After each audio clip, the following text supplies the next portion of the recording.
Bonjour à tous et bienvenue dans cette nouvelle vidéo. Alors aujourd'hui, petite review de Kena. Alors c'est un jeu où il y a énormément de choses à dire, mais bon, je vais pas pouvoir tout dire. Ça va être assez compliqué parce qu'il y a tellement de choses et j'ai pas envie et je ne peux pas faire une vidéo de 1 heure là-dessus. Mais vraiment, c'est un jeu sur lequel vous pouvez foncer, quoi. Je vous le dis, voilà, c'est clairement un jeu où vous pouvez que vous pouvez prendre, que vous pouvez de suite commander et prendre parce que c'est vraiment un jeu dans lequel on se plaît, quoi. C'est agréable à jouer, c'est très jouissif d'un point de vue du gameplay. Ça se joue vraiment au doigt et à l'œil. Et alors là j'ai la manette qui vibre, donc je dois avoir un putain de rot qui se cache quelque part, mais je ne vois pas où il est, donc je vais aller me casser là-bas. Voilà, hop. Donc voilà, le gameplay est extrêmement développé pour ce jeu, parce que honnêtement moi je pensais pas avoir à faire un jeu aussi développé en fait, hein, vraiment. Je m'attendais à un jeu assez mignon comme ça à jouer, etc. Puis en fait au fur et à mesure on se rend compte que le gameplay est bien plus difficile qu'il n'y paraît. Alors difficile enfin pas vraiment difficile, mais élaboré, voilà, parce que le gameplay est pas vraiment difficile, mais le gameplay est élaboré et au fur et à mesure que vous jouez, vous sentez vraiment la capacité de ce jeu à pouvoir vous satisfaire, quoi, parce que Kena se manie quasiment au doigt et à l'œil. Alors il y a quelques petites choses qui sont un petit peu agaçantes au niveau du gameplay, mais en aucun cas ça ruine le gameplay du tout. J'ai même envie de vous dire, c'est un gameplay vraiment très léché, quoi, hein. C'est un gameplay extrêmement agréable. Je dirais que les phases où elle nage sont franchement relous parce qu'elle nage extrêmement lentement et ça met 3 plombes quand vous êtes dans l'eau à pouvoir avancer, et en plus des fois il y a des bugs de collision avec les rochers, etc. Donc c'est un petit peu, voilà, ça c'est la partie frustrante de ce jeu. Je trouve que les phases aquatiques sont pas top, mais tout le reste vraiment écoutez, c'est du sans faute, c'est un sans faute pour moi. C'est un jeu qui est extrêmement bien pensé, c'est-à-dire que les boss, c'est des boss type vraiment à la Dark Souls, hein. Il n'y a rien à envier à Dark Souls, il y a vraiment des boss, vous allez galérer, mais vraiment, hein, vous allez vraiment galérer. Il y a certains boss, c'est juste waouh.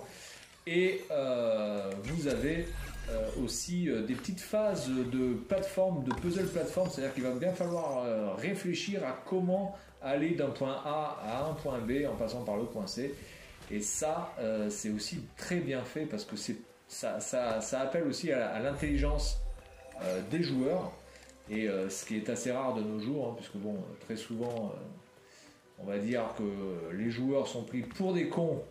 Et donc on leur donne directement les solutions, comme ça va plus vite. Et bien là dans ce jeu, c'est pas du tout le cas. Il y a des phases où vous allez vraiment galérer, où vous allez devoir réfléchir un minimum, et c'est très bien. Et en plus, c'est logique. La majorité du temps, c'est logique. Alors là, voilà, mon rot, il est là. Hop. Voilà, donc après vous devez collectionner tout un tas de conneries là, avec des chapeaux, avec des rots et des machins. Nouveau chapeau de rot disponible. Ok, donc là j'ai gagné que un. J'ai gagné quoi là? Je sais pas si on peut voir le nombre de. Ah si, les rots, non je les ai pas. J'ai pas le nombre de rots, bon c'est pas grave. Ah si, 87, voilà. Donc j'ai 87, il m'en manque 13. Il me manque 13 rots, il me manque je sais pas combien de chapeaux, mais enfin bon, ça c'est des conneries. Voilà, c'est les trucs des jeux d'exploration, plateforme un petit peu, vous avez toujours des conneries à aller chercher. Bon, c'est pas vraiment le fond du jeu. Alors ensuite, l'OST, l'OST est vraiment sublime, quoi. Il n'y a rien d'autre à dire, l'OST est parfaitement ancrée dans le type de jeu. Alors elles sont un peu redondantes, mais c'est pas grave parce qu'elles sont vraiment très jolies et très bien. Voilà, elles sont agréables et totalement dans le ton. Ça, c'est vraiment aussi un très bon point de la part de Kena. C'est un jeu qui mérite vraiment tous les honneurs qui ont pu lui être donnés. Alors au niveau du gameplay, elle peut sauter, elle peut faire le double saut, elle peut pas faire de wall jump par contre, elle peut faire des roulades, hein, à la manière d'un Dark Souls, elle peut faire un salto arrière qui est plutôt stylé et qui peut vous aider, elle peut se protéger, elle peut faire un dash, elle peut évidemment tirer à l'arc, elle peut faire un bullet time, là, comme vous venez de voir, elle peut balancer des petites bombes et vous pouvez donc les faire exploser à distance. Cette bombe qui permet de pouvoir tuer des ennemis, mais qui sert avant tout à pouvoir éclater des morceaux de pierre, soit pour récupérer entre guillemets des sortes de pognons qui vous permettront d'acheter des chapeaux, comme là par exemple, voilà, soit qui vous permettront d'éclater des pierres pour pouvoir vous en servir comme une plateforme. Et, voilà. Et ça, c'est vraiment une très très bonne partie du jeu. Alors au début, vous l'avez pas, hein, cette capacité, vous l'avez après. Et cette capacité va vraiment vous ouvrir un monde, un gameplay vraiment qui va tout changer parce que pendant, on va dire, 2 heures, 2-3 heures, eh bien, vous tournez un petit peu en rond au niveau du gameplay, puis après, ça va très vite. Et du coup, ensuite, vous pouvez faire énormément de choses. Elle peut aussi, alors attendez, là, je crois que je peux faire gagner de la vie ou gagner, voilà, des trucs comme ça, c'est pas très important. Elle peut aussi s'accrocher à des fleurs qui sont généralement en hauteur pour pouvoir faire grappin, comme je vous ai montré tout à l'heure là en début de vidéo.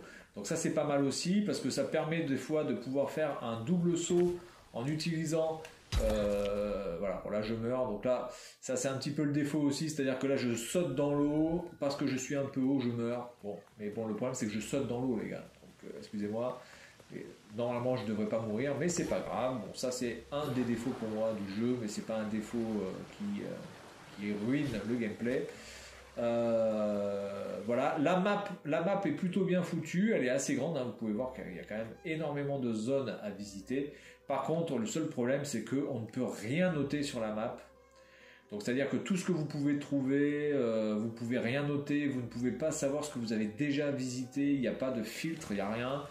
Donc ça par contre, je trouve que la map est plutôt grande, mais l'utilisation de la map interactive, du coup là, elle sert à rien quoi, parce que ça vous montre les TP, ça vous montre les lieux pour acheter des chapeaux. Bon, ça c'est super cool, on peut acheter des chapeaux, d'accord, mais ça n'a strictement aucun intérêt d'acheter des chapeaux, hein, si ce n'est d'un point de vue du rigolo. Regardez, hein, là vous pouvez voir tous mes rotes avec des chapeaux, etc., etc. Mais ça n'a aucun intérêt. Et ça, c'est dommage parce que je pense qu'il y avait quelque chose à faire avec les chapeaux. Il aurait été intéressant, par exemple, de pouvoir habiller de certains chapeaux certains rots et certains chapeaux pouvant donner des compétences supplémentaires, plus de puissance dans les flèches, plus de rapidité dans le dash, un bouclier qui peut vous permettre d'être beaucoup plus résistant plus longtemps, etc., etc. Donc je pense qu'il y avait des choses à faire avec les chapeaux, beaucoup plus intéressant que de simplement habiller des rots avec des chapeaux, ce qui globalement n'a strictement aucun intérêt. Voilà, alors ensuite au niveau des combats de boss, là vraiment c'est du Dark Souls. Voilà, je peux vous dire qu'il y a vraiment des boss. Sur la totalité des boss, je dirais qu'il y en a 2 qui sont pour moi en dessous. Un qui est en dessous parce qu'il est trop facile, parce que je l'ai first try, direct. C'était un boss qui ressemblait à une sorte de lézard et qui ouvrait la gueule pour vous balancer des trucs. Donc il était assez faible et son point faible était quand même assez obvious, et en plus il n'avait pas beaucoup de vie. Donc ce boss là était plutôt moisi, on va dire. Et l'autre boss qui n'est pas vraiment moisi mais qui était juste relou pour moi, c'était le boss le volant. Voilà, c'était un qui volait, il volait partout, il n'arrêtait pas de voler, il était tout le temps dans les airs, il bougeait dans tous les sens. Alors il y a un lock automatique, d'accord, mais là dans cette situation c'était quasiment inutile d'utiliser le lock automatique tellement il bougeait dans tous les sens, tout le temps en l'air, à gauche, à droite, avec des patterns extrêmement compliqués. Donc lui j'ai vraiment galéré à le battre. Donc ce boss là pour moi est un peu too much quoi, il est un peu pété. dans le sens où il est vraiment difficile en fait. Il est vraiment trop difficile par le fait qu'il arrive à voler dans tous les sens. Après, tous les autres, ce sont des boss difficiles, mais ils sont quand même prenables à terre, quoi. Donc c'est quand même beaucoup plus agréable que de toujours regarder en l'air. Alors vous étiez comme ça, voilà. Alors, vous passiez votre temps avec le boss volant à faire ça, à gauche, à droite. Alors le lock automatique, malheureusement, il peut être utile, mais dans cette situation-là, ça allait tellement vite que le lock automatique, le temps qu'il se mette en position, en fait l'autre il était déjà barré. Donc voilà, c'était un petit peu relou. Mais c'était un bon boss quand même. Voilà. Donc on va dire qu'il y a vraiment un boss qui n'était pas au niveau et les autres sont vraiment très bien. Sauf que bon, moi les boss volants, j'ai toujours détesté ça. C'est un peu comme les phases aquatiques. J'ai jamais été vraiment fan des phases aquatiques, que ce soit dans Sonic, dans Mario, dans Donkey, etc. ou même dans Tomb Raider. Ça n'a jamais été vraiment mon dada. Et bien les boss volants, c'est pareil, c'est pas vraiment mon dada. Ensuite, graphiquement, vous pouvez voir quand même, c'est un putain de beau jeu. Voilà, bon, là on est vraiment dans du jeu next-gen. Alors là, peut-être que vous n'avez pas vraiment la sensation d'être dans un très gros jeu avec des graphismes de ouf. C'est surtout dû à ma carte d'acquisition qui ne va pas pouvoir prendre en 4K, mais évidemment en 4K sur une télé 4K. Ce que je possède évidemment, c'est vraiment magnifique. Alors il y a des problèmes notamment avec l'eau. Je trouve que l'eau n'est pas forcément très bien faite. Là je trouve par exemple aussi, vous voyez, les pas sur la neige ne sont pas marqués, ce qui quand même en 2021, excusez-moi du peu, sur une PlayStation 5, ne pas avoir des traces de pas dans la neige, ça reste quand même quelque chose d'assez fou. Mais bon, hormis ces choses-là, graphiquement, ça reste quand même un super jeu. Alors là, il y avait l'arène du boss, c'est l'avant-dernier boss ici. Voilà, donc malheureusement, on peut pas les rebattre derrière, c'est vraiment dommage. À moins que j'aille sur un autre boss. Peut-être, attendez, je vais voir si je vais sur un autre boss. Est-ce que ça peut marcher? Je vais voir ça de suite. Alors, vous avez les TP sont vraiment très bien. Vous n'avez pas besoin de dépenser de l'argent pour pouvoir vous TP. Vous pouvez vous TP à la volée. La seule condition pour se TP, évidemment, c'est d'être à côté d'un TP. Vous ne pouvez pas vous TP directement de votre position jusqu'à la map, hein. Évidemment, ça ne fonctionne pas. Livraison des courriers des esprits. Donc celui-là, il est déjà fait, je pense. Ou alors, il n'est pas encore fait. Est-ce que celui-là est fait ou pas? Je pense que celui-là est peut-être pas fait, du coup. Ah, du coup, ça, ce serait pas mal. C'est peut-être... Alors, attendez. Voilà, je voudrais sortir de là. Donc des fois, il y a des phases un petit peu lentes comme ça, où ça met 3 plombs à se remettre d'aplomb. Donc ça, c'est un petit peu relou. Alors, attendez, est-ce qu'il y aurait une livraison à faire tout droit? Mais là, je peux pas aller tout droit, on est d'accord, je suis obligé de passer par là. Donc voilà, un jeu excellent. Il n'y a pas beaucoup de défauts. Il peut y avoir des défauts assez énervants, notamment dans l'eau, notamment aussi des problèmes de caméra, de bugs de caméra, notamment quand vous êtes dans l'eau et que vous mettez la caméra un peu trop basse. Vous avez la caméra qui se trouve dans l'eau directement. Vous avez une sorte de bug avec la caméra qui est dans la flotte. Donc ça, je trouve ça un peu moyen. Attendez. Comment je peux y aller là? Donc là, il faudrait que je tourne à gauche. Que j'aille à gauche. Est-ce que je peux aller à gauche? Voilà, je peux aller par là. Très bien.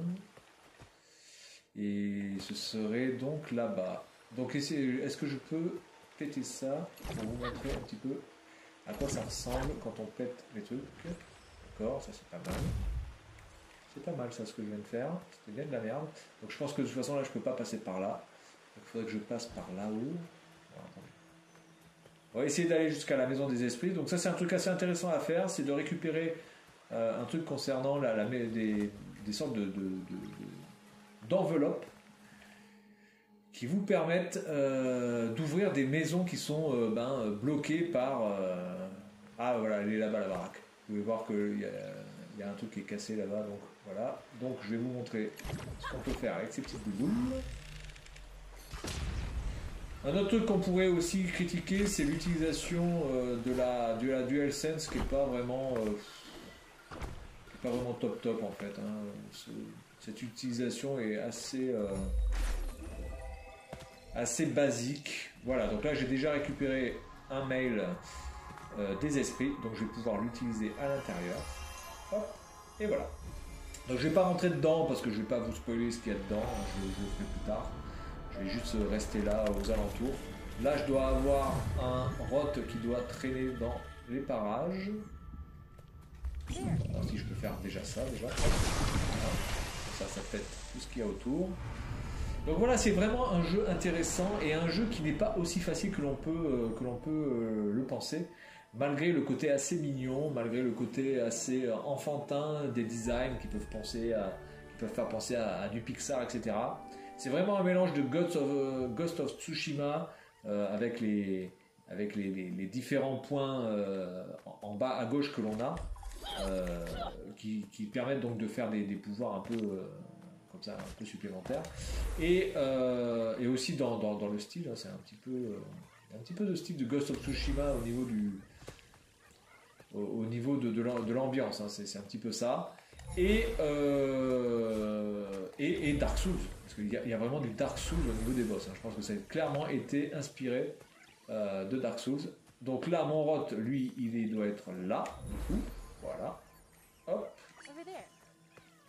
Quand vous voyez des petites choses violettes comme ça, c'est que généralement vous avez un rot à côté. Alors les rots qui sont assez sympas à trouver, hein, bon, des fois ça peut être un peu relou d'aller tous les chercher, mais il y a un côté quand même ludique, il faut être observateur. C'est pas, voilà, c'est assez bien foutu, voilà, c'est assez intéressant. Maintenant c'est un peu gonflant d'en récupérer 100, hein, on est tout à fait d'accord, mais dans l'ensemble, ça reste quand même plutôt bien foutu et assez intéressant. Donc tout est comme ça en fait, hein, tout est assez bien pensé, le gameplay est bien pensé, les plateformes, les phases de plateforme un peu puzzle sont bien pensées, les combats avec les boss sont bien pensés, le level design voilà, est bien pensé. Donc tout ça c'est que du plus. Pour moi le seul défaut c'est les phases aquatiques, voilà. La difficulté qui des fois est juste hallucinante sur certains boss, voilà. Et puis certaines choses futiles comme les chapeaux pour les rots, voilà, que je trouve assez futiles, et aussi certaines actions que l'on va faire avec les rots. Alors autant bouger des choses, bon, on va dire que ça peut être utile d'utiliser les rots, on peut dire que ça peut être pertinent, mais par exemple des fois vous avez des leviers. Bon, bah, par exemple on pourrait très bien tirer à l'arc sur le levier, voilà, on fait comme ça, on tire à l'arc sur le levier et ça bouge le levier. Là, non, vous êtes obligé aussi d'utiliser des rots pour pouvoir utiliser des leviers, et des leviers qui, des fois, sont juste à côté de vous, en fait. C'est-à-dire que des fois, vous avez des leviers, ils sont juste à côté de vous. Elle pourrait, elle, appuyer ou baisser ou lever le levier, mais en fait, elle ne le fait pas. Parce que ben, ça ne peut être que les rots qui baissent un levier. Donc ça, voilà. Il y a certaines utilisations de rots que je trouve juste surexploitées, mais dans l'ensemble, voilà, c'est bien calibré encore une fois aussi par rapport au jeu. Voilà, donc en tout cas, je vous conseille de prendre ce jeu. Alors peut-être pas de prendre ce jeu en version dématérialisée si vous êtes un fan d'une... parce que là pour l'instant il n'est qu'en démat. Mais d'ici la mi-novembre, vous aurez la possibilité d'avoir ce jeu en version physique. Donc du coup, ben, écoutez, attendez la mi-novembre et vous aurez une belle version physique. Alors peut-être, j'espère que comme c'est un studio indépendant, on puisse avoir une belle notice à l'intérieur avec quelque chose d'assez léché et bien foutu à l'intérieur, un peu comme Hollow Knight sur PS4. Mais malheureusement, j'ai bien peur que à l'intérieur, il n'y ait que dalle, si ce n'est la galette, voilà, le Blu-ray pour pouvoir jouer au jeu. Voilà, donc c'est tout pour cette vidéo concernant Kena. Vraiment jeu très bien foutu. Moi je vous conseille vivement de jouer à ce jeu. C'est un des jeux pour moi de cette année, clairement. J'attends pas vraiment d'autres jeux. Il y a Metroid Dread qui va sortir demain il me semble. C'est un autre bon jeu que j'attends. Mais là Kena, c'est vraiment une ambiance, une atmosphère, voilà, de la pure magie en fait. Donc si vous avez des enfants qui sont assez hardcore gamers, je vous conseille ce jeu. Maintenant si vous avez des enfants qui sont assez vite lassés de perdre et qui n'ont pas vraiment ce côté de die and retry. Par contre là je vous conseille pas vraiment ce jeu parce que, ou alors vraiment en version très très facile, c'est-à-dire en mode histoire, le mode histoire, peut-être que là ça ira, mais je peux vous dire que même le boss final dans la version la plus facile, ça risque d'être quand même assez tendu. Voilà, donc c'est tout pour cette vidéo et puis moi je vous dis à la prochaine, salut à tous.